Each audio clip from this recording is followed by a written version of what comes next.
I could be ready. You could be ready? I could be ready. We're ready. I was looking away for 2 seconds. And that's how I get got. That's how you get got. I don't mind getting got. How ready are you, Dom? I'm not looking at the screen and you've already hit record. So the decision on my readiness could be up to both of you. You know how ready I am? I'm ready my top 10 right now.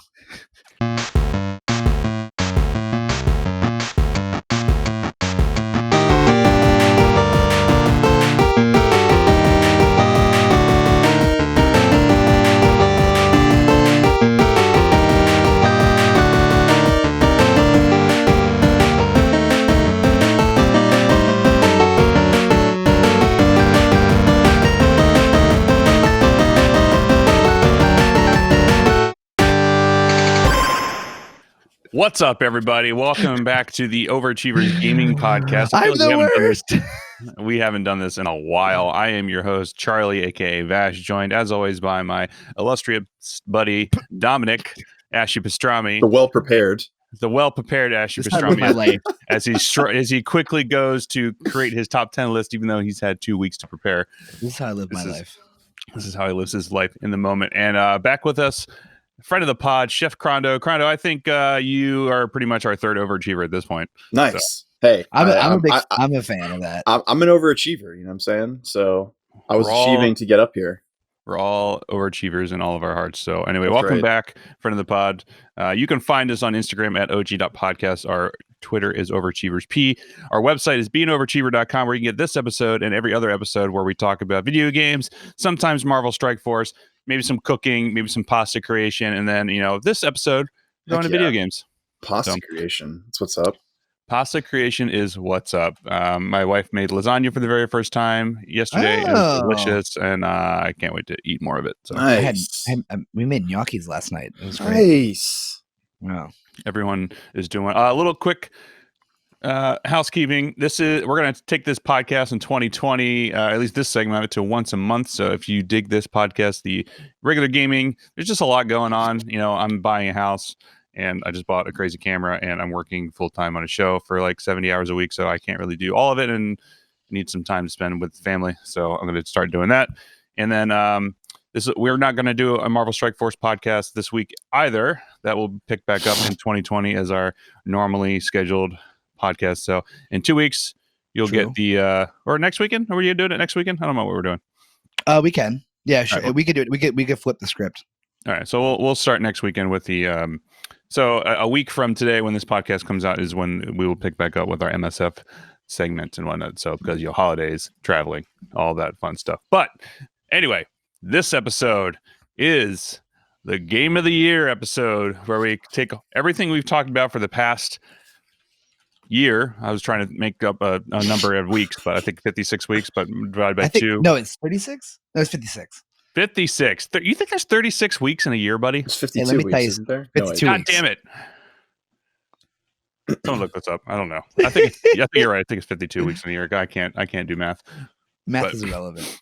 Anyway, so this I'm excited to talk about the Game of the Year. I'm curious to see what you guys are going to go with, and I've asked everybody to list their top 10 games of 2019. We're gonna do like a quick recap of 10 through 6, and then we'll go into detail about why we chose our top 5, and eventually go into that. And then we have a little fun segment afterwards where we'll do the biggest disappointment of 2019 and the most overhyped game of 2019. So, Chef, since you are a guest / third overachiever, what is your top your I feel lower like I just 5? got promoted, man. I feel like I just got welcomed into the ring. I hope you're.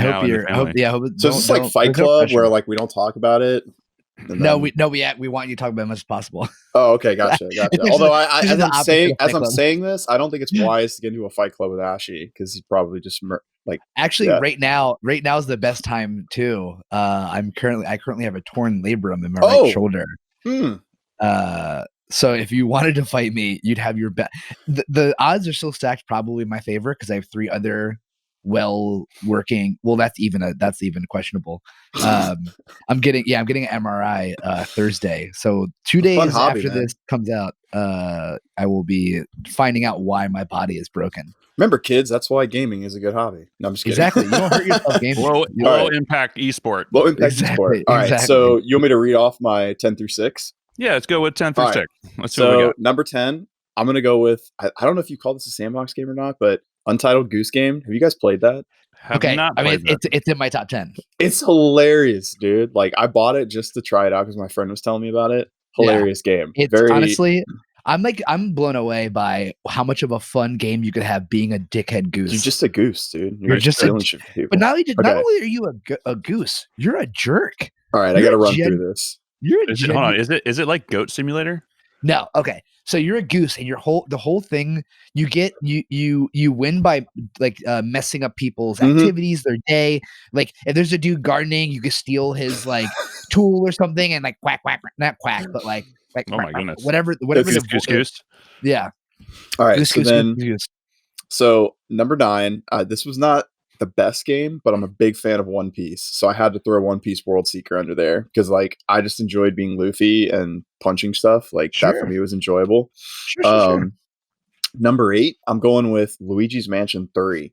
Yeah, I was a fan of the game as a kid, and when I actually like Redboxed this one and just played it for a weekend, and I thought it was great. It's just a good game, you know. Wow. Yeah. Number 7, I put Kingdom Hearts 3. And number 6, I put Legend of Zelda: Link's Awakening. Solid choice. I think I would have had Luigi's Mansion in my top if I actually played it. I just never got it yet. Yeah. I didn't have a chance to play many Switch games, although I have Deus Ex Machina coming in to me from GameFly. Shout out to GameFly. Oh shit! Still trying to get sponsored. Is there some way that we could like search audio? Because I would love to just search GameFly in all of our episodes, and it's like I have all the transcripts. I can just search for GameFly in the transcripts and find the point in which the timestamp. I'll do it. Send me the transcripts. I will do all this work. I will make a supercut of us mentioning GameFly. And it's gonna be GameFly. What about GameFly? GameFly sponsor. I heard GameFly is a great way to try out games without spending a ton of money. Oh my god, man! Want to learn what the most overhyped game of the year is? Gamefly.com. Without a regret. Exactly. But, yeah, I haven't really had much time to play any Switch games just due to real life stuff, and also plus playing through all the craziness that's going on. But yeah, so Dom, what's your bottom 5? I'm going to preface this with my 10 through 8. I've not played yet, but I just know the game. Okay. Number 10 being Call of Duty Modern Warfare. Haven't played it, but I know that if I feel like I would be doing a disservice to my like gaming like bringing up if I didn't mention Call of Duty. It's good. It's a good game. Exactly. It looks good. I'm not gonna buy it. I'm just not gonna spend money on it. But I know that I know it's exactly what I would want in a Call of Duty right now. I used to love OG Modern Warfare. Blah blah blah. Yoshi's Crafted World. Again, I've watched tons of streams of it. It looks. Yeah. I'm just not gonna spend money on it. But I know that I would love it. My time is being so limited. I'm not gonna do that. And Fallen Order. Honestly, Fallen Order is number 8 for me on this list. I haven't played it yet. Okay, I haven't played it yet. Okay. Fair enough. And it's only number 8 on this list because I haven't played it yet. I just know for a fact that it's fire. I know it. I know it deep in my heart. It is, man. I know. Yeah. I'm gonna get it. Don't spoil it. I'm not. So yeah, number 7, Untitled Goose Game. I just never thought I'd have so much fun being a little jerk. All right, I gotta try this game out. You gotta do it, dude. It's if you like being a dick, it's a good game for you. True. I mean, it's fun. True. And number 6, that's a compliment or not. It's a compliment. No, it is. And number 6, also Link's Awakening. Yeah. It's like a good quality game, man. I think so. Yeah. There's nothing like crazy good, but it was basically like a reskinned, updated version of A Link to the Past, in my opinion. Which I don't need anything more. Because there was also what was you can go, Charlie. I need to look at this. I'm gonna take my time, sip my coffee while you have awkward silence while we talk about whatever it is that you did. Radio Silence? No? I'm ready to. I'm actually. Was it Path Between Worlds? What was it? Can I throw an honorable mention? Can I throw? Can I throw an honorable mention to Code Vein? Because I didn't really get to play that one too much, but I thought it was a sick game. Link Between Worlds. Sorry, continue. I tried Code Vein, couldn't get into it. I thought this was too. It's too weebish. It is very weebish, and I couldn't get into that at all. Like I still like the enemy style though. Yeah, I mean it was cool, but like at first, like I was not expecting Code Vein to be like a Dark Souls type game. Going into it, and I was like, "What is like? Why am I just getting wrecked?" And I was like, "Oh, this is a Dark Souls style." Because the first boss that you fight and like in the little caverns and whatnot, or mini boss, I was like, "What the fuck is this?" And then I was like, "Oh." This is a Dark Souls style, and that changed my perspective of it. And I was like, okay, this is how I fight these enemies now. And I was like, okay, but it was all right. I'm with you though; it's too weebish. That's why it's an honorable mention. I like the concept. The story was just a little out there, but I only played it for like maybe 3 hours, so there's that. What I said before is Link's Awakening feels like a better polished Link Between Worlds, which was a follow up of Link to the Past for 3DS, which was a great game. That's what I was trying to go for in the awkward silence before. Sorry. All right. So my bottom 5, number 10 for me is Apex Legends. Just because. Oh, that did come out this year, didn't it? It did. It came out in February because I thought it was a good. I know. I thought it was a good alternative to Fortnite, and it did really, really well. And I enjoyed my time with it. These are all games that I've played, but really haven't, with the exception of 2 games on this list, I haven't really had much time, but these are all games that my whole point of this top 10 list is games that I spent a lot of time in, I really enjoyed, and I thought were challenging and fun, and the story was overall good. So that's my reasoning behind my top 10 list. So anyway, number 9 was Kingdom Hearts 3. Didn't really get a chance to play it. I was never a big Kingdom Hearts fan. So, but I really have to just give them credit where credit's due, where like they came out with a good game. A good storyline. From a lot of what I've seen on streams and people playing and reviews and whatnot, it was really well done, but it also feels like it's a PS3 game playing on a PS4, so that's why it's number 9 for me. And then Control, this was almost higher for me if I had a chance to play it, but after watching some reviews and some gameplay, it looks right up my alley, but I just haven't had a time to play this game whatsoever. But it's just, the mechanics seem pretty interesting. The storyline seems really fascinating, and I wish I just had more time to dedicate to playing it. Number 7 was kind of, I don't know, it was a hard. I wanted to put this higher, but I think there were other games that are better for it. It was Death Stranding for me, number 7. I really enjoyed that game quite a lot, but I think there's other games. There's better games. Yes, I think there are better games than Death like Stranding. a lot of games that are better than that. I know. I just really like the style of that game, where it's just if you ever want to become a postal service delivery guy in the post-apocalyptic futuristic world of Hideo Kojima, then Death Stranding is for you.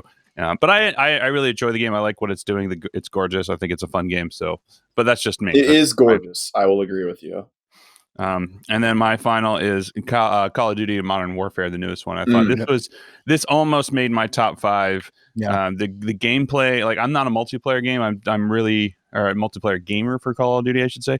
I really focused on the single player storyline, and is really close to making my top 5. I think it was I bumped out my number 5 for this one, just because it's it's Call of Duty, but I thought they went in a really interesting direction. It's a really dark and gritty storyline. I really appreciate that, and I didn't even read storylines in those games. Yeah, it was the Modern Warfare series have always been good. The Black Ops not so much, but it was just I really enjoyed it, and it was almost number 5 for me, but then something else beat it. So anyway, those are my top 10. Something else beat it. Spicy. Very spicy. So anyway, how do you want to do the top 5s? Are we going to go it's going to be detail why they're top 5, right? Yeah, we'll go into detail why they're your top 5 and all that fun stuff. So I feel like my number 1's gonna shake the boat, rock the boat. I know what your number 1 is. Oh, you already know what my number 1 is. I messaged you. I think I know what it is. I have a feeling. That's gonna be Marvel Strike Force. Yeah, it's not gonna. What'd you say? It's gonna be Marvel Strike Force. I mean, it's a new game for me in 2019. That's true. That's a new game for you, but please. I'd like to vote for a Marvel Puzzle Quest. Is that actually a game? Yes. Yeah, dude. It's like Candy Crush, but for Marvel. Jesus. How much does it cost? Everything. Everything, yeah. And there are people out there that are dropping. I can't. That could have been a really good fucking was it Endgame? No, Infinity War bit there. How much did it cost? Everything. Anyway. Yeah, let's get in your top 5, Chef. All right, Chef. Let's go.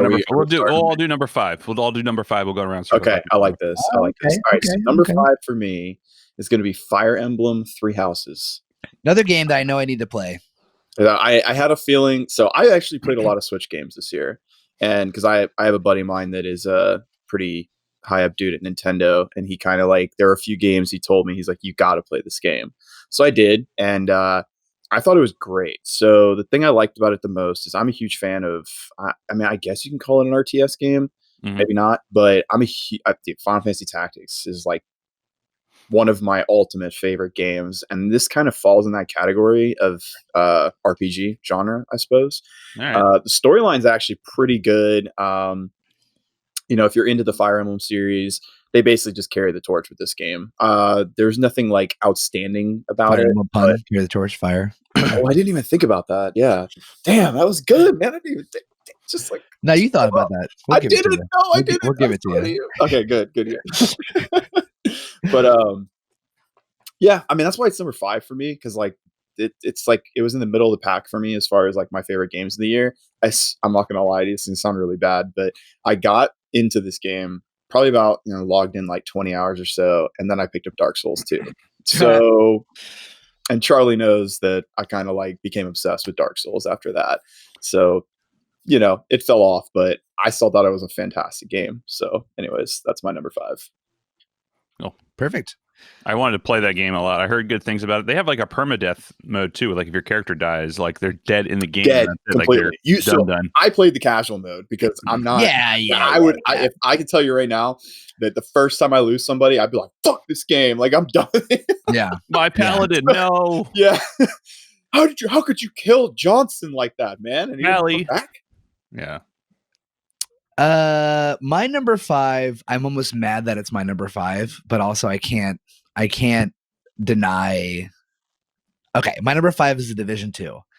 And the game was quite frankly an utter disappointment in the long run, but like I just still can't deny that I love The Division 1. I don't even want to talk about how much hours I put in The Division 1.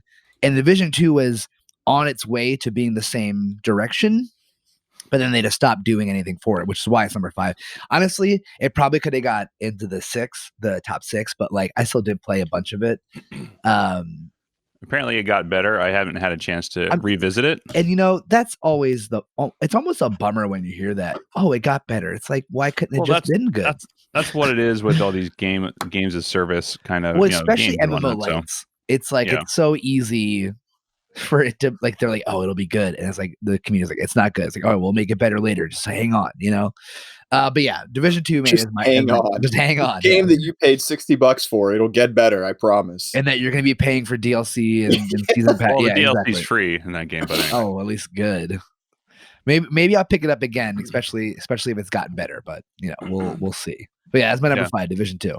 Yeah, I've actually been playing a lot of. I'm almost done with the trophies for Ghost Recon Breakpoint, and I've actually been having a lot of fun with that game. And it made me want to pick up the Division 2 because it's Breakpoint feels like a shittier version of the Division, and it kind of makes me want to just go back and play the Division because I really think they did a lot right with that game. Sure. I'm just curious to see what's changed and whatnot. So yeah. All right. So my number 5 is interesting. It is Marvel Ultimate Alliance 3. Oh yes, dude. Okay. Honestly, I feel like I probably could have kicked off number 10 Call of Duty Modern Warfare 4 Ultimate Alliance 3. I stopped playing the game after like 3 days, to be honest. Really? Yeah.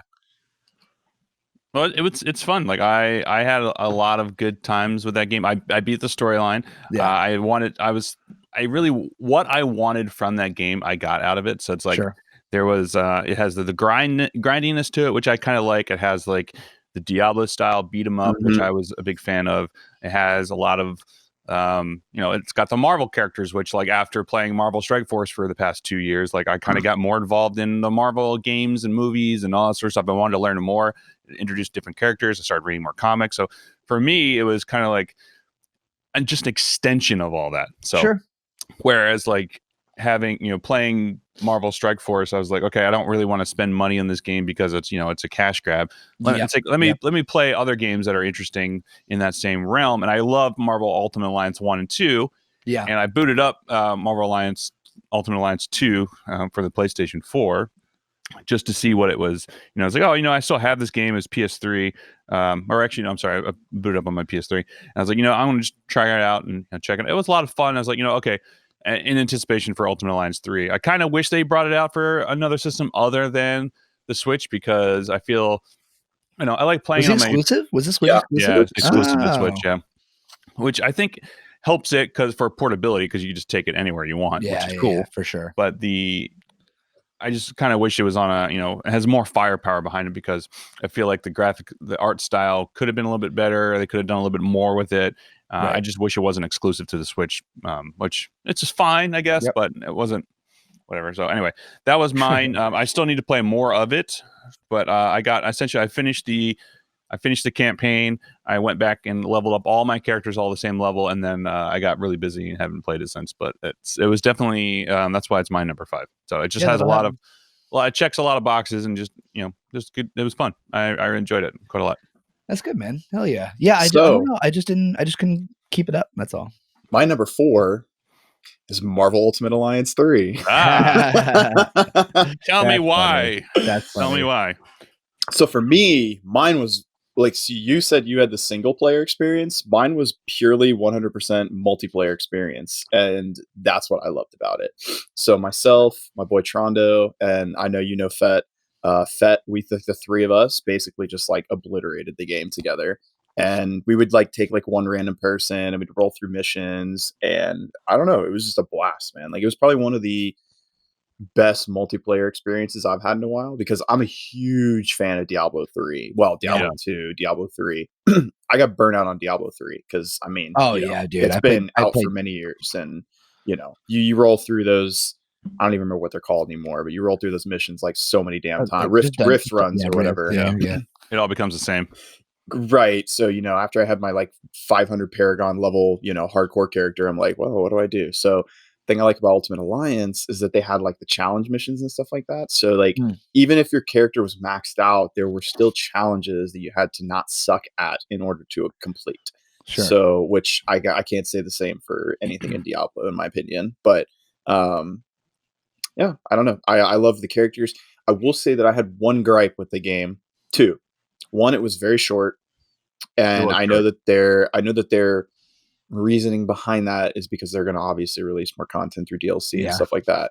But there's my one minor gripe, and the other one was the skins were god awful. Like I know that they've gotten a little bit better, but I mean, I was like, come on, dudes, like you do this challenge mission and you unlock like, oh, Wolverine has skin. Like a yellow outfit instead of a blue outfit, like it's just like a reskin color. It wasn't there wasn't much thought put into that, and but that was it. I thought it was a great game. I sank probably easily like 40, 60 hours into the game, and we had a lot of fun. A lot of fun with that game. It's funny. The only multiplayer experience I've had of the game was when it first came out, and it had so many multiplayer issues with when Dom and I tried to actually play the game together and could not get it to work. I haven't tried it since then, so I'll have to, maybe hop in with some games with you, Crondo, and just have some good time. Oh, dude, we should totally do that. We should. I would try again. Hell yeah, that'd be hilarious. That's after the game of the year. That's just all bury our sorrows with whatever we think is our letdown, and then just put some Ultimate Alliance. I can't wait to hear this letdown, man. I want to hear the rant because I'm pretty sure that I know what game is yours, and okay. Anyways, Dom, number 4. My number 4 is Resident Evil 2, the remake. Ooh, okay, yeah. All right. Let me tell you, I'm not necessarily like. Okay, I was gonna try to tell myself up. I do scare easy. I was gonna try to say I wasn't scared easy. That game was scary, dude. No, that game was so scary. It was terrifying at parts. It was so good that Mallory, my girlfriend, who doesn't like video games, like, you know, she'll play like Zelda or like Mario and stuff. She got like so into like just like she like passed by and see me playing it. She like, what? And I was like, oh, it's a scary game, blah blah.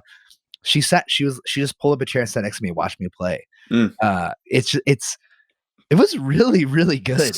Like, man, they nailed it. Like, it's a remake. It's not even a new game in 2018. It's a remake. It kind of is a new game, though. Like, yeah, it really is. As a huge, I mean, you obviously can see that I've got the RE2 back here. Like, I'll tell you right now, that game is actually different in certain ways. Very true. Very true.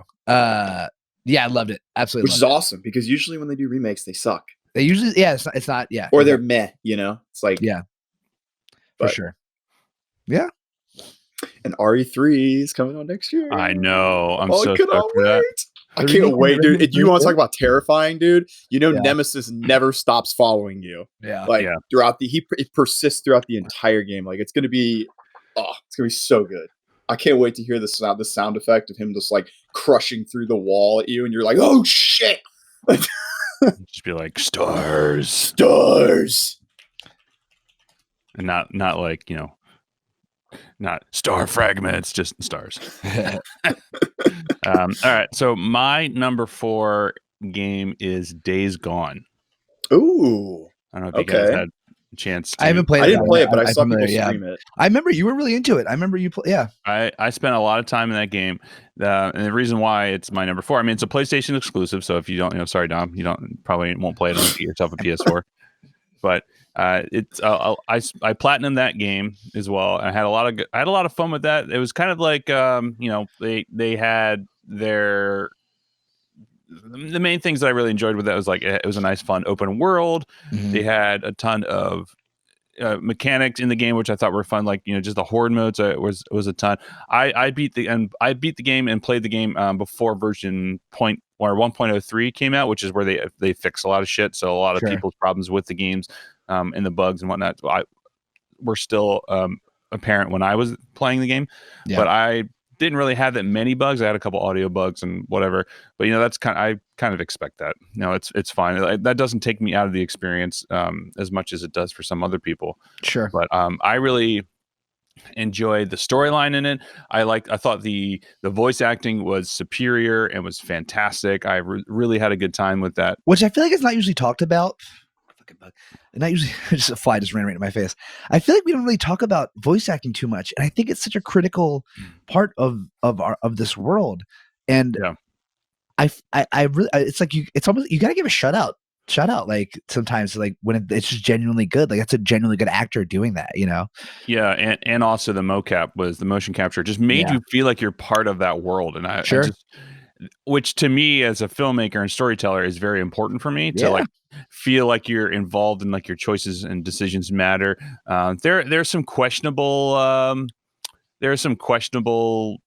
things with that game of like the character's decisions, and like there's a lot of like when you go running up on an enemy stronghold or whatever it is, he's just like, oh, I'm gonna fucking kill every last one of you. Like, you guys are all murderers and thieves. I'm like, what the fuck? Because the last, like, he was just on the phone with his girlfriend. He's like, oh hi, like this is it's like, you're having a great day. I hope you're good. He's like, I'm gonna kill all you murderless thieves and rapists. I'm like, fuck, what the hell is going on here? Right. It's maybe, but it was a little. It might have been a little much, but you know, the zombie horde mechanic was it was great. I felt like with the game itself, you never really felt overpowered, which I feel like is hard to do in a game, because I feel like it's very easy to make you as a player feel like you're able to really just like roll through everything, even at end game. Like all of the hordes and whatnot that you're facing are dangerous. Like they're hard to kill. Like even if you have like the best armor, the best weapons, the best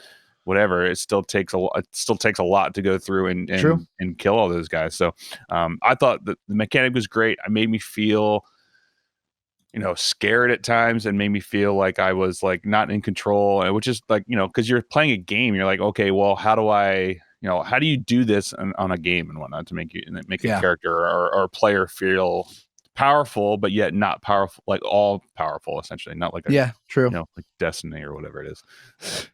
Well, I'm not all powerful when I play Destiny. I get smoked all the time. Yeah, well, we know that, but I'm just saying, like, and whatever. So anyway, number 4 for me is Days Gone. So if you haven't played it, I'm sure there's plenty of deals out there. I definitely recommend giving it a go. It's definitely worth your time if you're looking for a game that's kind of like a, an open world zombie game. It was fun. I definitely recommend it. True. Dope. Tom. Oh wait, no, that was. Was it my turn? Is my turn? Yeah, it is your turn. Yeah. Are we down to number 3? Oh, okay. Yeah, I know. Vash is gonna love this one. So my number 3 is gonna be Sekiro. That game. Shadows die. What is it? Shadows die twice. Shadows die forever. I bet we all know what Vash's letdown game is. Yes. So I mean, I'm sorry. Like, I liked it. So I didn't play through the whole game. Apologize, you son of a bitch. I mean, it did win Game of the Year, but which I think is. It's not for me. I think that's a little bit of a stretch, but just for me personally, I think it's a great game, but there are flaws in it. So, like, considering the fact everything. that Savage, dude. For me, it's like, okay, so Charlie knows this is my first year playing these kinds of games. Like, I just got into Dark Souls earlier in the year, Dark Souls 2, plowed through that, beat Dark Souls, played like through half of Bloodborne. And like I tried Code Vein for like a day, was like, nah, not for me. But then I had a friend of mine that he'd never played one of these games before, and I'm like, yeah, go get like Dark Souls 2, Dark Souls 3, or Bloodborne. Like, don't start with Sekiro. Goes out and buys Sekiro, right? And he's like, this game is so hard. I'm like, yeah, you dumbass, because it's like they're the pinnacle of difficulty in their minds, right? For sure. Because I mean, like, all the gameplay mechanics in Dark Souls 2 or in Dark Souls is kind of revolved around like, okay, I can level up, I can dodge, I can, kind of find my way around things. But in this game, it's just like relentless. Like, you got to be like a parry master in this game in order to get through it. Like, and I got to be honest with you, I am not a parry master. It's hard, man. That's like hard hand-eye coordination to parry. It really is. And I mean, I watch the guys that do like the 30-minute speed runs, and I mean, obviously, they're breaking through the maps and stuff like that. But either way, you watch them do those boss fights, and they're just flawlessly pulling it off. And it's like, dude, I do not have that kind of skill in these games, which is why it's my number 3. Because for me, I think it's a beautiful looking game. I think the combat is actually really cool if I didn't suck at it. I just think it's cool. Like, I think it's cool that the fact that they had, like, it's very samurai-esque, where like, it's just, I don't know, it's just like everything, like Shinobi, samurais. Yeah, it's no, it's not. It's on Xbox, I think. No, it's on Xbox and PC. It's on sale. But I'm gonna try to get that. I think it's a great game. Obviously, I think it's a very high skill cap if you're interested in that kind of thing. Like, if you're the kind of person that finds games to be too simple, or most of the time, let me tell you, that game will definitely make you bang your head against the wall a few times. It'll definitely ruin a few controllers. Yeah, like, you're just like running through an area and somebody's like throws a shuriken at you. You don't even see it coming from anywhere. Just dead. Like, what the fuck was that, dude? Like, like, I literally can't even see where you're coming from at all, and you just like one shot me in the head. Like, that's some bullshit, man. But hilarious.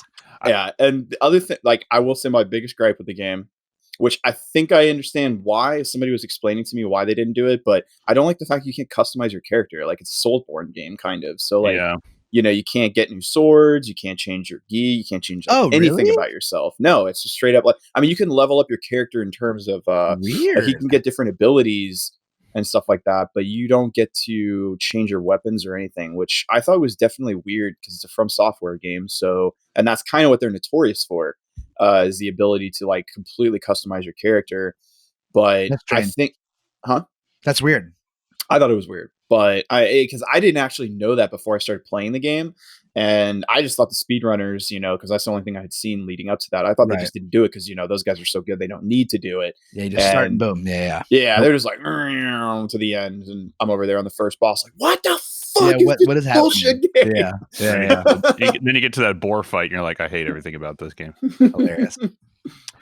Sure. But anyways, Fair. I think that's it did obviously that game did not make my top 10 whatsoever because I personally hate that game. But that's just me. Let's save that for the end. I want to hear your full on. I want to hear the full Charlie rant on that. Oh goodness. Okay. But I will say like I think for people who have not played Dark Souls, will have a better time at Sekiro than people who have spent years and years and years playing Dark Souls. I agree. So I think if you haven't played Dark Souls, play Sekiro. You'll really enjoy it if you like a difficult game, and then go back and play Dark Souls. I don't recommend playing Dark Souls and then playing Sekiro because Dark Souls is way easier. It's way easier, and it's different mechanics. It's different play styles. I could not get the parry down. We'll talk about it later, but it's just if that's your sort of thing, I definitely Perrier. I don't know why. I don't know. Don't ask questions. Don't ask. When I say that, it doesn't matter. Let me tell you, I suck at parrying in Sekiro, but you put a lightsaber in my hands, it's a whole nother ball game. Baby. Yes. All right. So, anyway. all right. My number 3 could easily be switched. My number 2 easily. My number 3 I put as Pokemon Sword and Shield. I thought that was going to be your number 1. No. That's what I'm saying.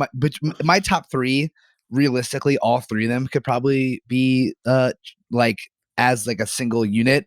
But I think the way I put them makes sense for why they are the way. So number 3, Pokemon Sword and Shield, Pokemon Shield specifically. Thoroughly enjoyed this game. The mechanics were dope. Max rating is dope. Like, I honestly have no complaints probably about the game. I can't think of a complaint. A little repetitive, and for a minute, I was trying to get into the competition scene, and like I was gonna like stream some battles, but like I don't know if I want to bother, to be honest, because the people that are doing that, they're sick at it. Probably they're sick at it. They're light years ahead of me already. Like just from not playing a little bit, I feel like I'd have so much to catch up on. Which maybe who cares, But that is kind of the bummer. The grind is a little repetitive to get the dope Pokemon. The cool thing though is you could rent teams from pro players or from anyone really. Really, like, you could rent teams and play with those teams. So it kind of, you can rent it. Yeah. So if you have a team, you could create a code for it, and you can save that team, like enter that code into your like your team compositions, and you could quote unquote rent a team. So like you literally play with those Pokemon from that person in a competitive way. So I can go into any gameplay, any PvP gameplay, and use a rented team. That's kind of crazy. So like, do they get anything out of that? No, it's just something you could do, and I've played with some like dope like team comps, which is really fun. And that is awesome that I could do that. It is awesome that I don't have to like grind to get like a crazy like hidden ability, Appleton, blah, blah, blah. But I still want that Pokemon, even though it's hard to get. I still want that Pokemon, right? So, and that's the grind to like it's part of the collection. Exactly. So it again, dope. Loved it. Graphics cool. It's the first Pokemon for a console. Even though Switch is handheld, it still is a console, and I think that still that should get the recognition it deserves for being the first Pokemon game on a console. Not like Pokemon Stadium or Snap or anything, but you know what I mean. Which were such good. I mean, great Pokemon games. Snap.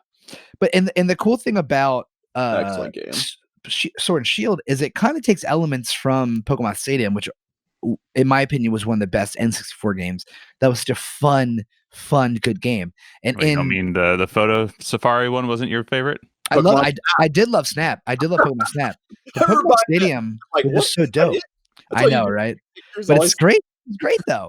But with Stadium, I love Stadium because they really did a good job of giving you that aspect. But in Sword and Shield, all of the gyms are in a giant stadium, and the new ability for Pokemon Gmax, you can make a Pokemon like Gigantamax is called, and they have like different abilities and shit. It's really cool. It's a really fun new addition. People were like hating on it beforehand, but I think people are now like over that over all the crap they were giving it. But yeah, that was number 3. Loved it. What was the thing? Because like I actually don't even. So there's like a million Pokemon at this point, and every Pokemon you could still get every Pokemon from the previous games. It was called the National Dex, and you had the Pokemon Bank. So you'd bank all your Pokemon from this game and the next game, you'd be able to add them to your Pokedex so that you'd have a full Pokedex, right? And this one, they didn't have the Pokemon Bank. They don't have the National Dex. So people are upset that you can't collect every single Pokemon from previously. Yeah, I think that's actually good. Personally, relax. Like, there's a million Pokemon, dude. Yeah, and that's the thing. The argument is that no matter how dumb or lame or small or whatever Pokemon is, there is someone on this planet that is their favorite Pokemon, and you can always get your favorite Pokemon. But it's like, I don't think that is enough to take away from the game. And I think by now, all the people that had that argument, they're all playing it. Like, all the big streamers and people who are like, I'm not going to play it. No National Dex. They're all playing it. They're all doing comp. So it's like, it's okay. It's all good. The game is great. I think that it's consistent now that it's a good game. So, yeah. Those are probably the same people that were like, the new Star Wars movie sucks. Exactly. Yeah. Yeah, 100%. I'm one of those people. No, well, you're a dingus. No, Skywalker. I'm not. I'm just joking. I'm joking. We didn't get a chance to record our thoughts and whatnot. So just because of life happens. It happens. What is. Adulting. Rise of Skywalker. Adulting. Yeah, just no. Is number 3 Rise of Skywalker for you? Yeah, number 3 Rise of Skywalker. No. All right. So number 3 for me. So what I was going to say is, I enjoyed the Rise of Skywalker. I just wish it was a little better. That's all it was. That's all. It's like why we complain so much about Marvel Strike Force. We care. We want it to be good. That's why. Anyway. Okay. Wasn't bad. Wasn't great. I just wanted more Dark Ray, right, guys? Come on, man. I mean, dude. I'm sick. She did look sick as Dark Ray. Anyway. It's in the trailer. It's fine.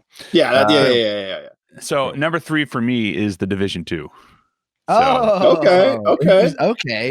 So, Charlie, I didn't see this coming from a mile away. I did not see this coming. I did not see it. Once you didn't say it as top 6 through 10, I was like, all right, he's probably. I figured Sekiro was going to be number 3 for him. It's this. Is there a bottom 100 list? Because the gift that keeps on giving. Yeah. So for me, Division 2 is obviously The Division is one of my favorite games of all time. The original one, just because of it's based in New York. I lived in New York for 10 years, and so or close to 10 years. Actually, this summer will be 10 years for me. In the New York area, I should say, because I haven't been in New York in 3 years. But anyway, spent a lot of time in New York in the past decade, and it was. I really enjoyed The Division. So, and then obviously The Division 2 is set in DC, and I'm from Baltimore, spent a lot of time in DC. So I really I really enjoyed my time running around DC. The level of detail in that game is outstanding. Just like the gameplay mechanics at the time, because I played this before, right as the raids. I stopped playing right as the raids came out, just because like the teams I was running with just didn't really. I mean, they were. They could do the content, but I just didn't have the time to really devote to gearing up and do all sort of stuff. There's kind of like once you hit at that point in time in the game, once you hit a certain level, it kind of got stale, and I just kind of fell off. And so I didn't want to just run the same. I didn't want to run around the dark zone and just get gear for the sake of getting gear, just to have a different chance of pulling a different stat and blah blah blah. So yeah, but the classes I thought were great, with the exception of like not being able to play a healer, which I thought was kind of stupid. Wait, is Division an RPG? That's like an MMO. It's like an a MMO tactical shooter. It's like Destiny, kind of.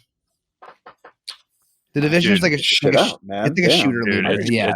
It's really fun. The Division. I know we're here to talk about games, and I know I'm a gamer, but like I got to be honest with you guys. Like when it comes to those kinds of games, I usually stay away from them because I will rage the fuck out of my mind over that kind of stuff. Like.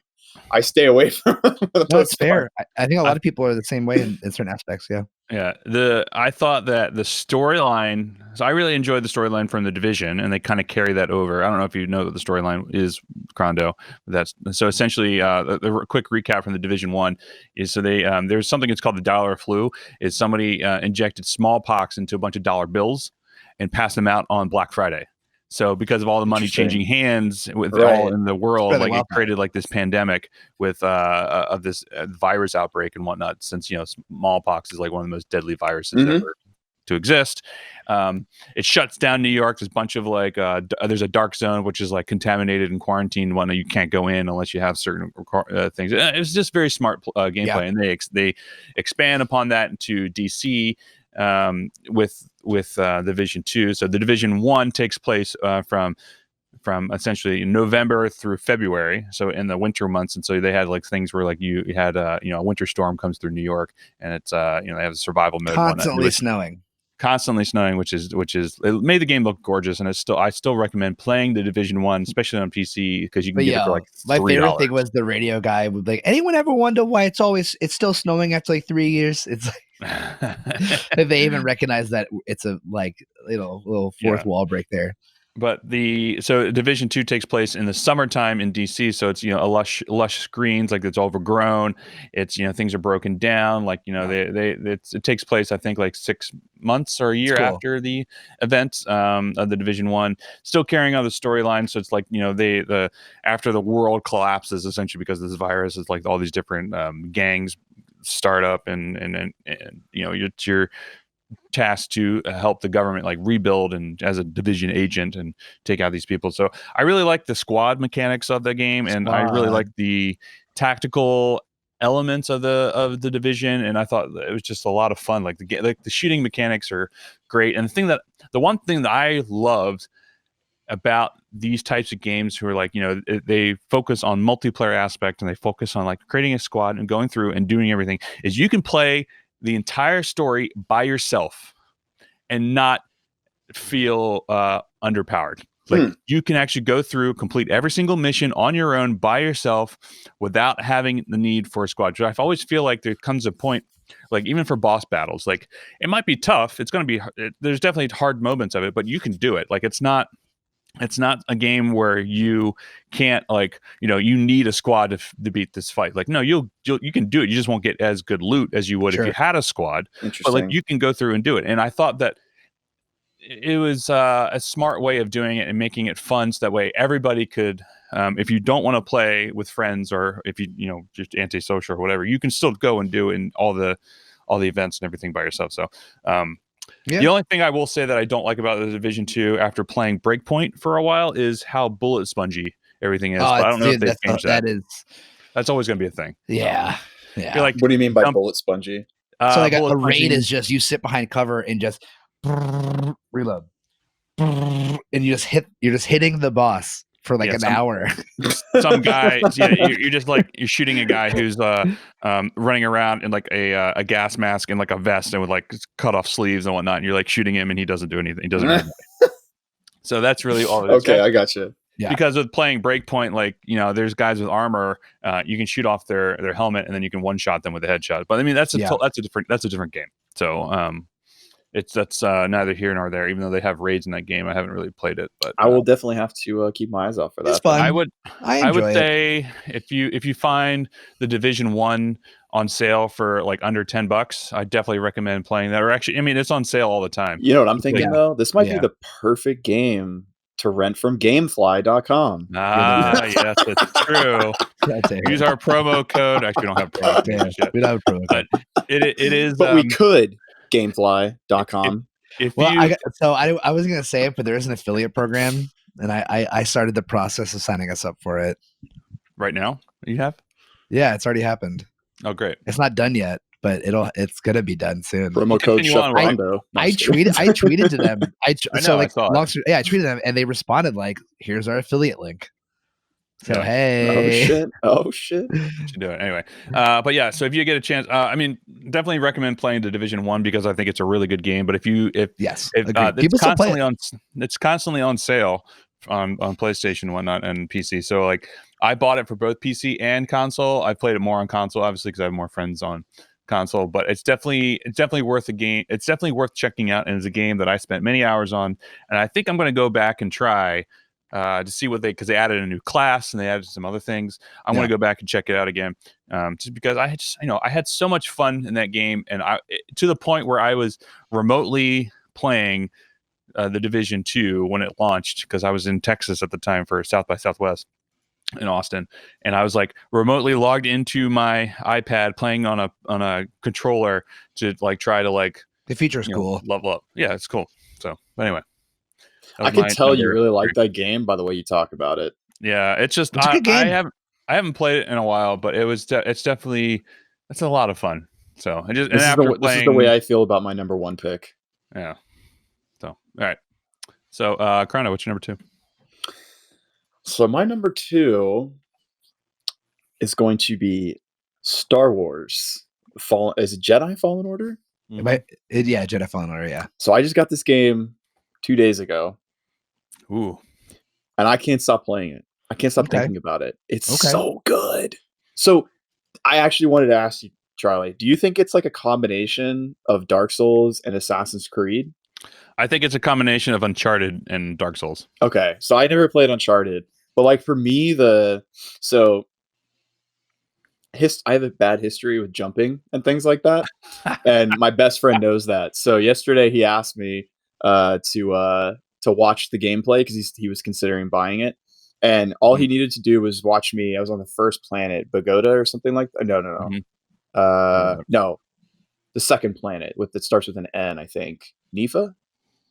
I can't remember. Oh no, it starts with a Z. Anyways, Zepho.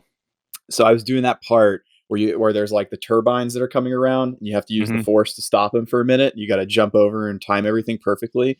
And there were parts where like I would use the force and I wouldn't jump it. I wouldn't use it again, and I would just be like dunk right into the thing as it was coming back around. And I mean stuff like that, and like learning how to like force stop the little things that are like doom, they're like charging in and charging out, and you got to like run in between them.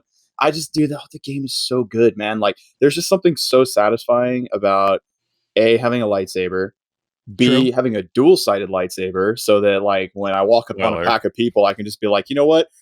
Let me pull out the second one and just and I just see this dude standing by a ledge, force push him right off. Like that to me is like the most. As a nerd, as a lover of Star Wars, you're just dude, it's so good, man.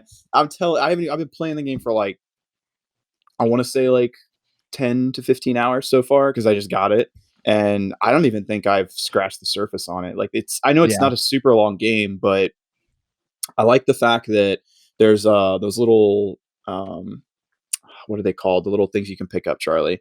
The collectibles or whatever they have. Well, yeah, that's another part that's really cool. Is like you can actually like customizing your lightsaber doesn't change the stats of it, but like you can definitely, and there's lots of options to make it look like how you want it to look, and that to me is actually very cool. It gives you a little bit of like personal flair, and I'm super excited to. I haven't even fought the first boss yet, dude. The first boss I think I fought was like a big like the Toad? big Ooga Booga thing. Yeah, the big toad. Let me tell you, I died to that thing. Like, so I went to that thing first, Ooga like Booga, an idiot, didn't get BD1. So I go over to this guy. I died like 20 times. I'm like, what the fuck? You know, like, is this how this game is going to be? Is this going to be Dark Souls all over again?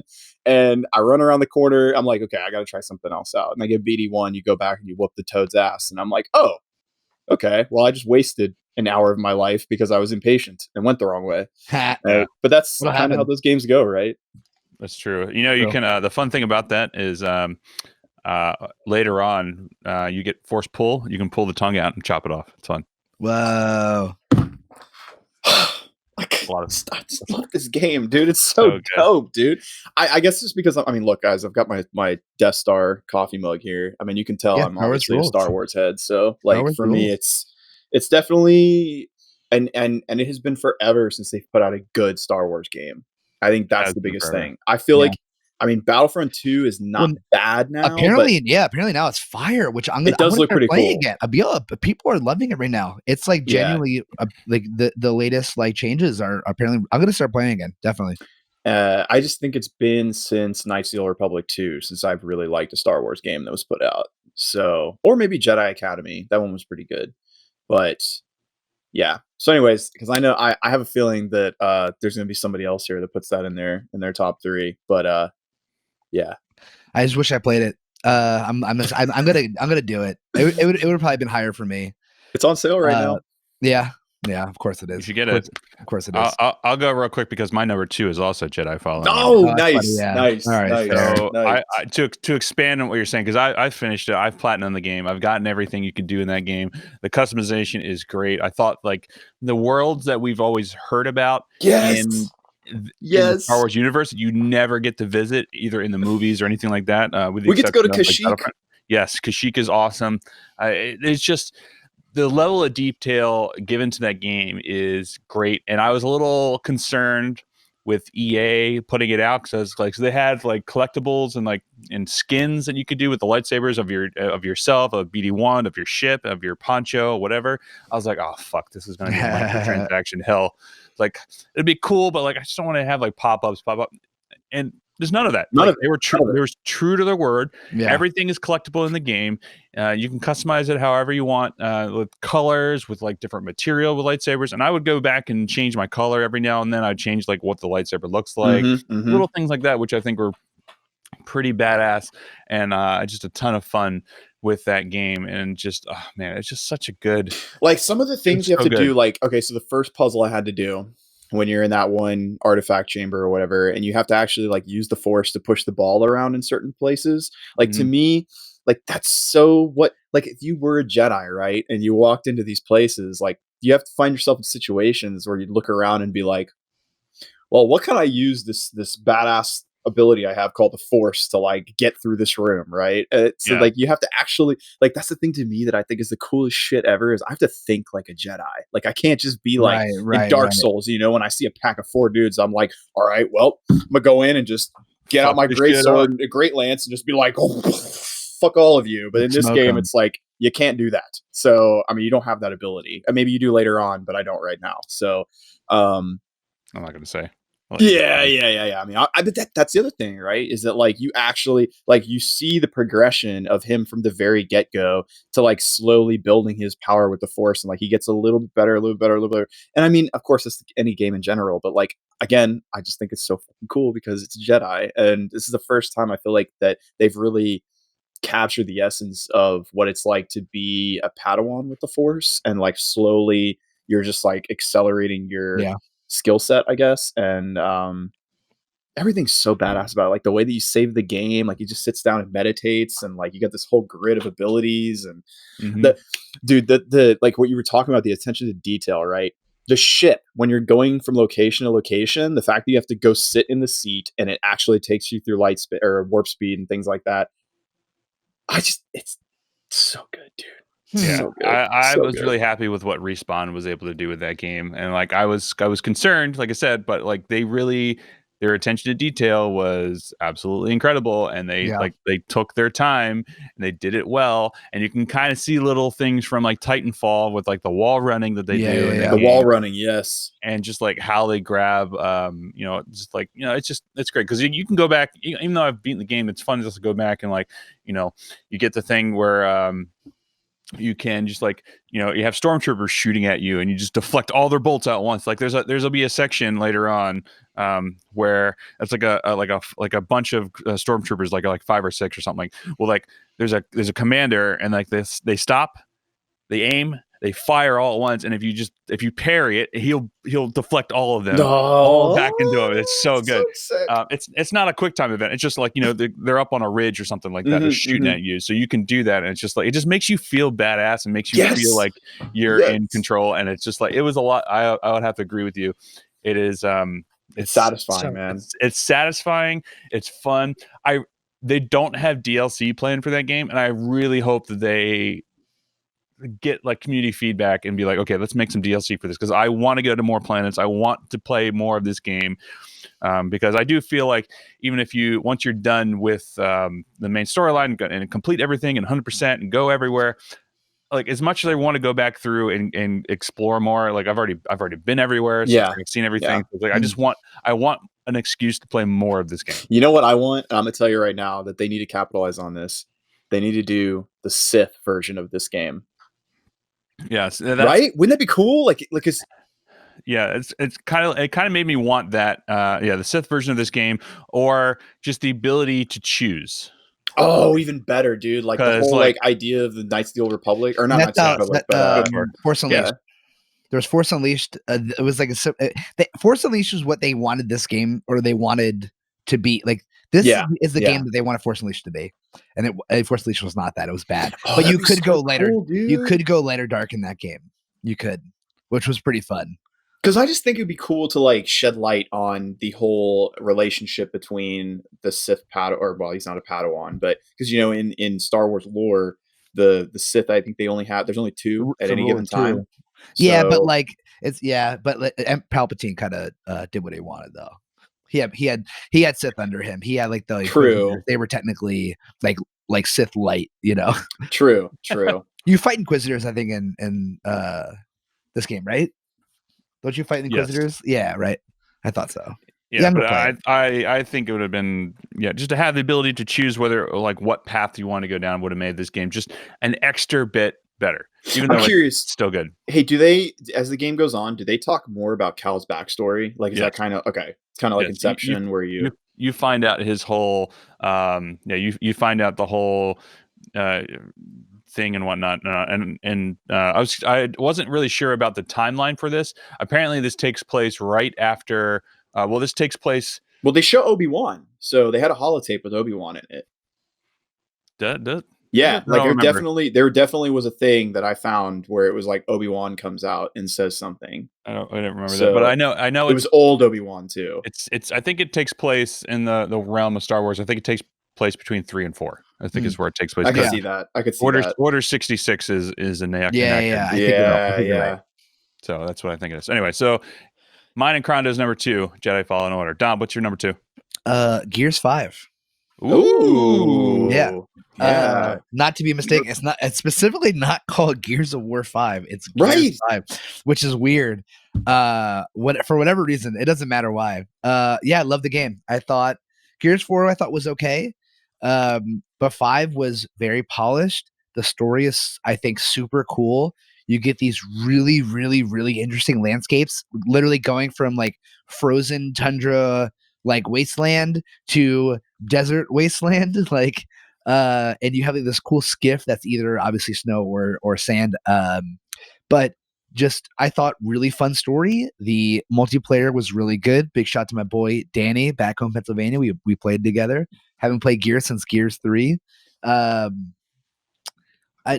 thoroughly enjoyed it, and the story of 4 was like kind of meh, but like 5 I thought was fire. I'm just such a sucker. The Gears of War series has been one of my favorite video game series of like straight up all time. Like Gears of War 2 and 3, just like masterpieces for me. Gears of War 4 kind of dropped it off a little bit, and we don't talk about whatever that like prequel one was. But Gears 5, I don't even remember what it was called. Armageddon? It doesn't matter. But Gears 5 was really good. And I put some good time into it. I really enjoyed playing it. It really brought back, it felt like an older Gears game, which is what I enjoy because I just love the older Gears. Yeah, simple. Just really, really enjoyed it. Loved it. I've seen it on sale just to play it on PC. I've contemplated picking it up just because, like, if it's on sale for $20, why not? Give it a go. Dude, honestly, in there's something that is like notably it's just Gear. Like that is a Gears game. Like I feel like there's no other games that feel like Gears of War. Mm-hmm. And no, it's definitely one in its own. It is, genre. and it's just really fun to play when they do it right. It's just perfect. Yeah. That's exciting. Do you still get to like when you walk up to people? Do you get to still like chainsaw them? Of course, weapon? It wouldn't be the game. If it wasn't. That to me was like the most unique part of Gears of War was the fact that you could like walk up to people with your machine gun and just saw them in half. Yeah, which was how I died all the time. Yeah, I never wanted to kill them normally. The Lancer was the name of it. With the chainsaw on it. Yep. Yeah. All right. Cool. Well, before we get into our number 1, I got to take a piss real quick, so I'll be right back. God damn it, Charlie. Now's a good time to plug Gamefly.com. Now they're gonna be like, you know what? They're gonna be like, all right, a joke to you? Yeah, right. It's funny. No, I just this is my welcoming into the overachievers ring of whatever. And I don't even know what it would be called. Yeah, I don't know what it is either. Charlie, he probably has some name for it. I don't know. He knows all this. He like has thought of all these things. I got to be honest with you, I'm looking in the background in his office. Does he have the Fallout? Like, is that the battle chest thing right there? Oh, probably. Yeah. It looks like a big Fallout chest. The big green thing on the middle shelf. Yeah. To the left.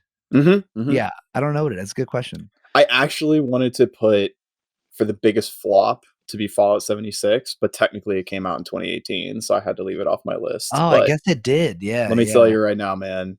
Since he's not here, well, it's just to fill the time. That game was my biggest disappointment ever. I'm sure it was everyone's. Love Fallout, dude. I love the Fallout series. Yeah. And so does my best friend that I game with, and we were both just like, I think we got to the max level. We did everything you could do in the game, and then it didn't take that long. It's a couple weeks, and it's like for an online game, there's just nothing to do. Like we launched the nukes, build your house up, and then what can you do? Oh, I could pay $10 to get all the shit that I wanted in the game that I paid $60 for. You know, I paid $60 for that game, and let me tell you how fucking mad I was when, like, 2 days after it came out, they dropped the price to like half of what it was. I was furious. Charlie walks away. Charlie comes back, and Crondo is screaming. Are we talking about Royal Strike Force? No, we're talking about. We could be. That conversation could be traded into that one as well. No. But no, I was talking about Fallout 76. Sorry, go ahead. Ask. No, go ahead. I was gonna say it's almost unfortunate it came out in 2018 because it should be a 2019 flop.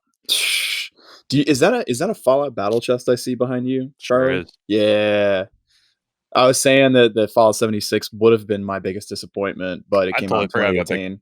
I totally forgot about that game. Yeah, and you shouldn't, because it should have been the shit. But they fucked it up. True. They did. True. I've seen it on sale a bunch of times. It makes me like just want to buy it just to play because I love the Fallout series. Not even worth it, homie. I played the beta. The beta, like I pre-ordered. Then you played the game. Yeah, it just made. I love everything about Fallout. So like I just wanted to play it. I was like, oh, this would be great. And then I was like, I'm not interested in this whatsoever. So like anyway, we're not here to talk about Fallout 76. Let's get to number one. All right, ChefCrondo. What's your number one? Do I start off? Oh yeah. All right. Well, try, boys. My number one pick is going to be the remake of Resident Evil 2. Yeah, okay. I'm sorry, but that game for me was the shit. You didn't apologize about it. It was a genuinely really good game.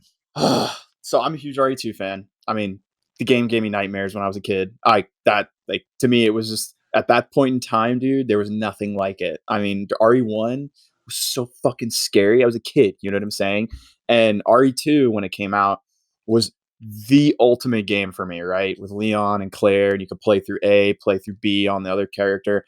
For me, when they did this remake, which it actually came out like right before my birthday, I was just like, man, this is like the gaming way of saying happy birthday to me. Because as you were saying, it was so fucking good. Like the attention to detail.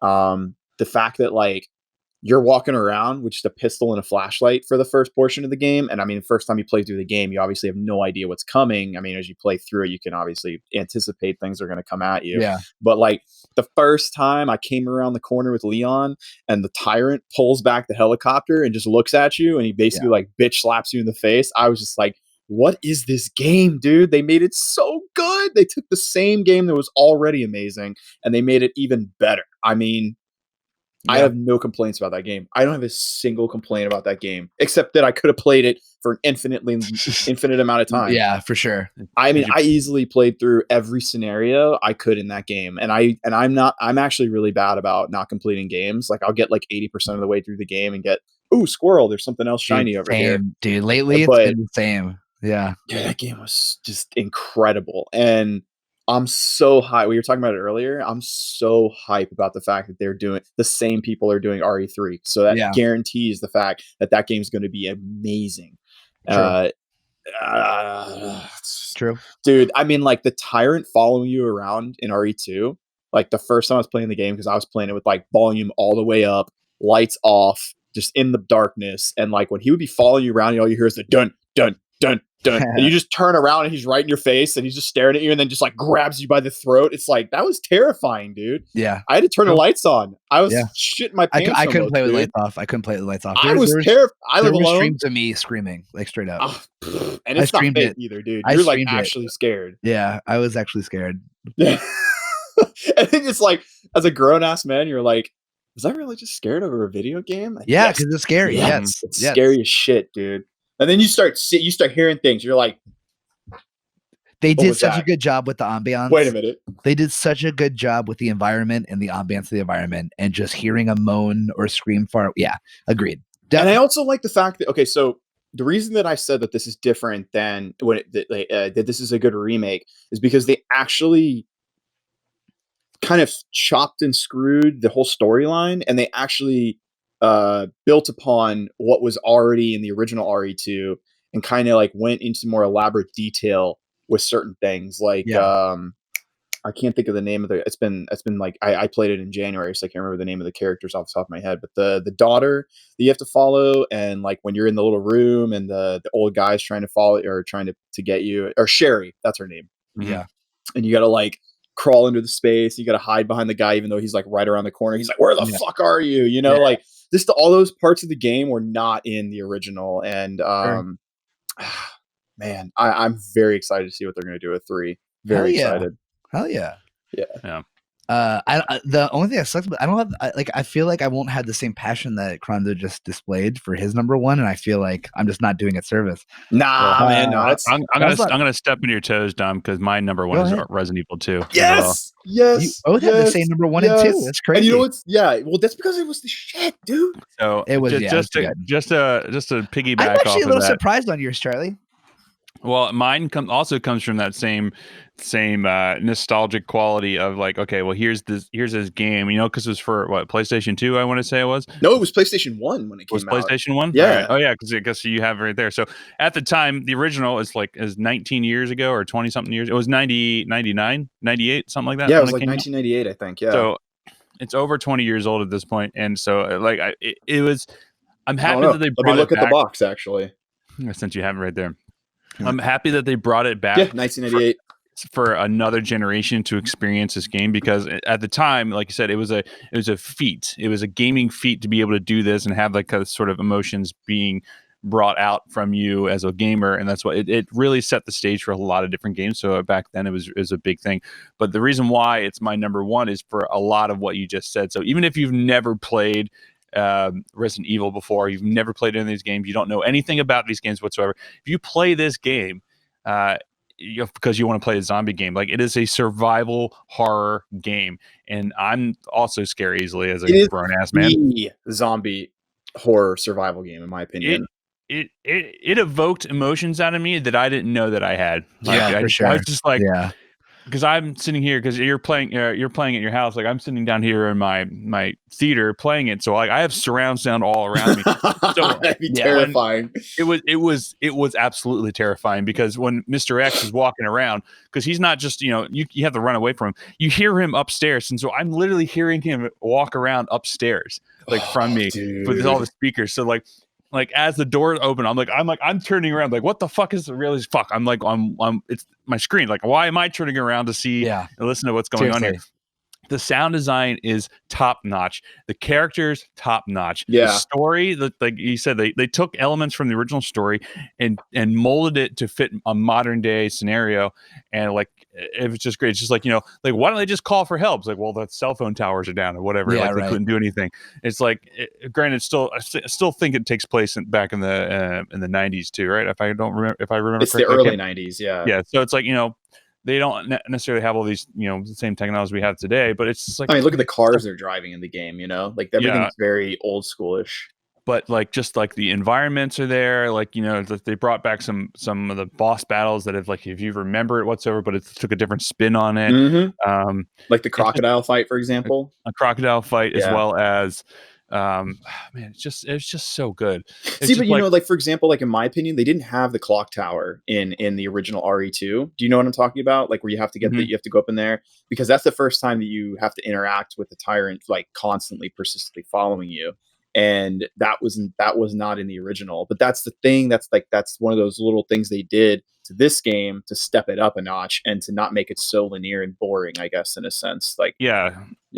And just having that sort of like ticking time bomb as you just can't get away from him, which is like it was tough. I'm telling you, dude, that was so terrifying the first time. Like, okay, so speaking of the clock tower part, when you have to go into the library and you have to push the bookshelves together, that part right there caused me so much stress and anxiety, because the first time I'm like, I can hear him walking up and I'm just like, push the bookshelf faster, man. Like, why are you taking your sweet ass time with it? And you turn around, he's literally right in your face. It's terrifying. It's so good. It goes so good. They know how to scare you. Good. Dude, and you have limited amount of bullets and health. I definitely ran out of ammo. I had to restart the game because you can't kill everything. Stuff will respawn. And in the original RE2, that is not how it was. Like, you kill shit, it's dead. Yeah. So, stuff respawn and they come back. Boys, I gotta hop in. I'm so sorry to derail you from saying how scary this game is. I have to babysit in 10 minutes. So I know there could be you could write this thesis on how scary this game is. I'm with you. My number one is gonna come to a shocker to a lot of people, I think, except for you, Charlie, obviously. It's Apex Legends. Ooh. Which I feel like I'm gonna get question marks for the game. Why would you? Number one. Well, okay, thank you. Number one. Well, because it's got a massive pro scene. Right, it does. But not even just that. I loved Overwatch. I do like battle royale games. I really did enjoy Titanfall, and I feel like Respawn made all three of those in one game and did it. Okay, how often do you hear this sentence? A game came out, nothing was broken, it wasn't boring, and it didn't suck in 2019. You don't hear it very often, right? No. And not only did Respawn do it, they did it with no advertising. This game came like Shadow, like overnight. I remember I was away at work. I was like away for a weekend at work, and it was like, yo, Apex Legends. And I was like, what the hell is this? And I got him a play. I was like, oh my God. But not only was it just a really well done game, it actually toppled Fortnite for a hot minute. Like, thank God. Not even just overnight. It toppled Fortnite for a legitimate amount of time, like as the most viewed game on Twitch and stuff. And like, you had people leaving. You had Fortnite pros leaving to play Apex, which I feel like a lot of has migrated back since. Mm-hmm. But Apex Legends just really, really nailed it in replayability for me. Like, just like if it wasn't for Destiny 2 probably this year, and Destiny 2 actually being fire for this year, it probably would have been my most played game was Apex Legends. But Destiny was fire this year anyway. But the map, dope. The class or the characters, dope. Gameplay, dope. Like, there wasn't ever a time where I booted that game back up and was bored. You know what I'm saying? Mm-hmm. It really ticked every box for me in terms of and that's what it is for me right now, is replayability.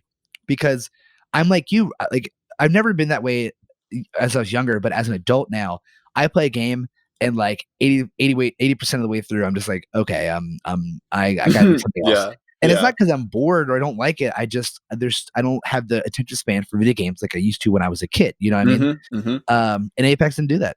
Genuinely loved it. Loved every bit of it. I still do like it. You know, so. I liked it for the fact that it took people away from Fortnite, because I hate Fortnite with a passion. I do too.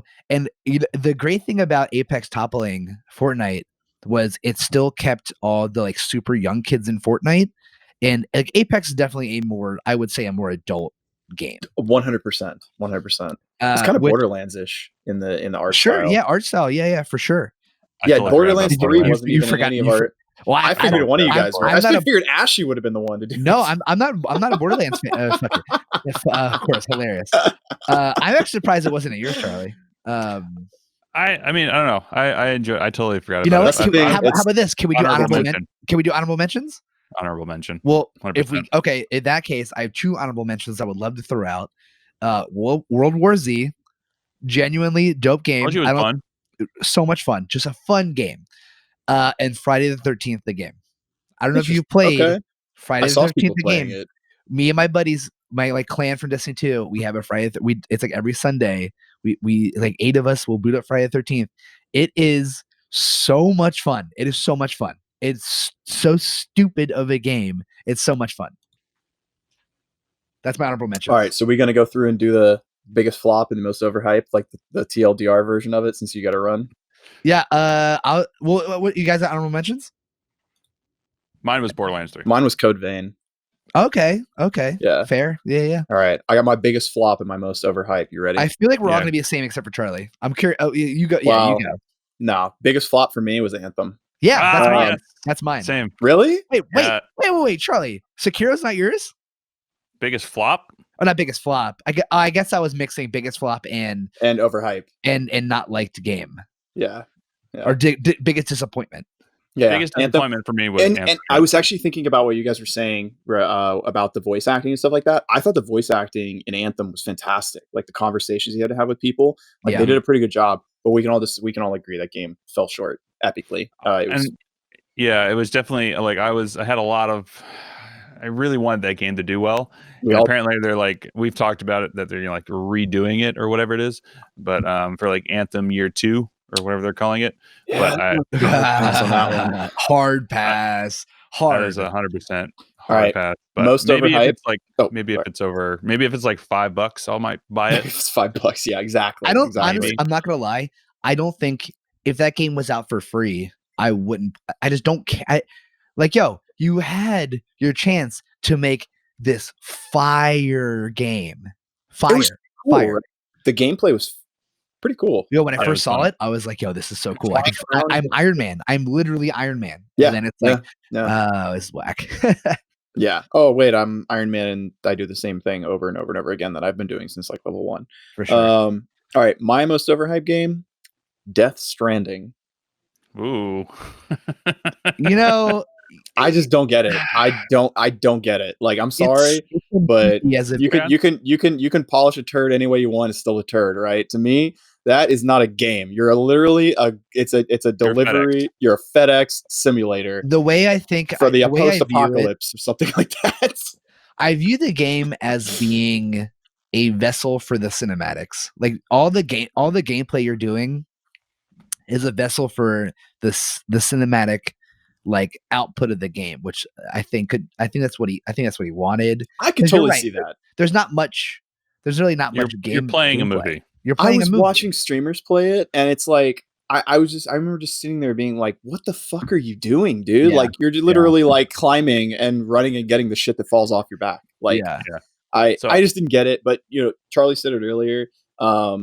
That's definitely a niche game. Like you have to be into that kind of thing. And for me, I would fall asleep within the first 5 seconds of playing that game because I would say that's on the same realm as No Man's Sky. It's like you just need it's a good like game and chill kind of game. And so you can't you just got to be able to enjoy it essentially. Like, and you have to know that this is what you're getting into. It's not something that you're going to just, it's not an action game. It's just, it's literally like hang out and chill and don't worry about it. So, and my most anticipated release in 2020 gonna be 2, RE3 and Final Fantasy VII Remake. Oh, I can't wait for that game. Oh, that game is gonna turn the internet upside down. So good. It's gonna turn the internet upside down. Oh, it's gonna be so good.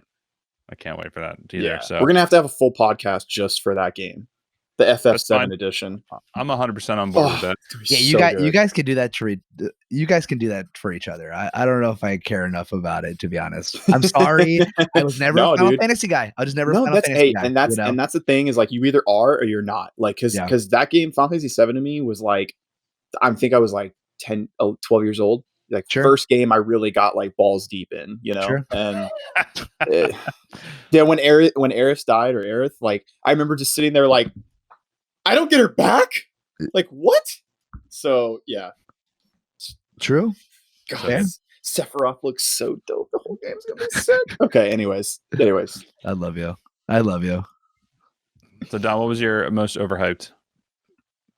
Was it Anthem as well? Yeah. I mean, everyone was saying it was gonna be the Destiny killer, and hey, look what's thriving right now. What's not? You know what I'm saying? Yeah. Well, I guess you guys can take a guess on what my most overhyped is. Couldn't guess in a million years. Couldn't guess is in a it million Star years? Wars Fallen Order? No. Was it The Division 2? No. It's Borderlands 3. Wait, what? Really? I'm joking. It's Sekiro. Oh, fuck you. I hate you. You actually got me. I got there. You got both of us. I got. Yeah. Well, just because I mean it's fine. I mean this is me personally talking. Like I just did not enjoy that game whatsoever, just because of the mechanics of the game. Sure.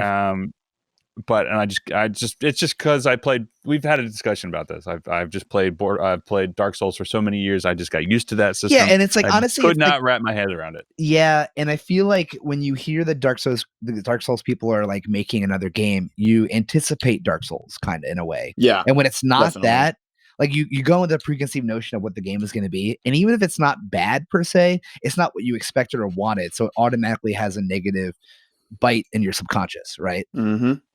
Yeah.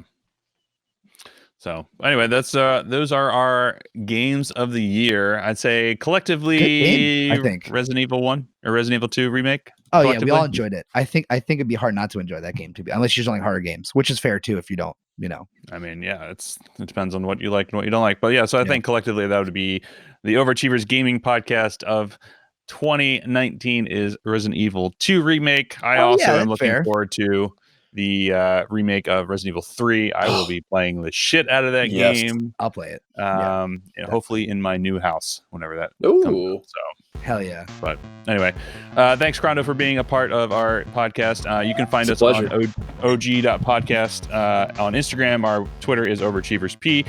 Our website is beingoverachiever.com, where you can get this episode and every other episode of what we talk about for video games, Marvel Strike Force, Final Fantasy Tactics, and all that fun stuff. So, also, quick announcement. We're doing a giveaway. If you like Marvel Strike Force, we're doing a Power Core giveaway for when we hit 1,000 downloads per episode. We're very close. We're like 950.